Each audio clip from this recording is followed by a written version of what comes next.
নমস্কার বন্ধুরা, আজ সকল মিষ্টান্ন প্রেমিকদের জন্য নিয়ে চলে আসলাম মিষ্টির সম্ভার। দেখতে পাচ্ছেন বন্ধুরা, বেলডাঙ্গা সুইটসে চলে গেছিলাম, আর বেলডাঙ্গা সুইটসে গিয়ে একদম দেখতে পাচ্ছেন রসমালাই এক ডেকচি তৈরি করা আছে। আর এই পাশে দেখতে পাচ্ছেন বন্ধুরা পান্তুয়া প্রায় শেষের দিকে। আর এই দেখুন বন্ধুরা কালো জাম, বন্ধুরা বেশ বড় বড় সাইজের কালো জাম তৈরি করেছিল। আর এই পাশে বন্ধুরা দেখতে পাচ্ছেন রসগোল্লা, এগুলো 10 টাকা পিস ছিল।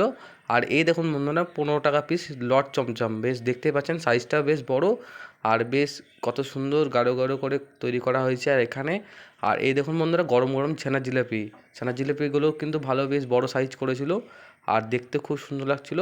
আর এদিকে বন্ধুরা দেখতে পাচ্ছেন 6 টাকাওয়ালা যে রসগোল্লা, 6 টাকাওয়ালা রসগোল্লাও কিন্তু বেশ বড় সাইজের।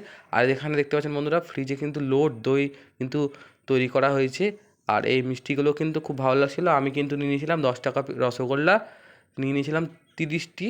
আর দেখতে পাচ্ছেন দাদা কিন্তু রসগোল্লা দিচ্ছে আমাকে, 10 টাকা পিস রসগোল্লাগুলো কিন্তু প্যাকিং করছে। আর দেখুন বন্ধুরা 10 টাকাওয়ালা কত বড় বড় বড় রসগোল্লা। আর এখানে কিন্তু বন্ধুরা বেলডাঙ্গা সুইটসে আপনারা পেয়ে যাবেন প্রচুর মিষ্টি। আর দেখুন বন্ধুরা এক গামলা কিন্তু রসমালাই তৈরি করে রাখা আছে। আর আপনারা কিন্তু অবশ্যই আসতে পারেন বেলডাঙ্গা সুইটসে। আর বেলডাঙ্গা সুইটসের মিষ্টিগুলো কিন্তু খুব ভালো দাম অনুযায়ী। তো আজকে দেখতে পাচ্ছেন বন্ধুরা দাদা কিন্তু পার্সেল দিচ্ছে আমাকে। আর মিষ্টিগুলো কিন্তু খেতেও দারুণ হয়েছিল। কমেন্টে জানাবেন কেমন লাগলো আপনাদের এই মিষ্টির ভিডিওটি।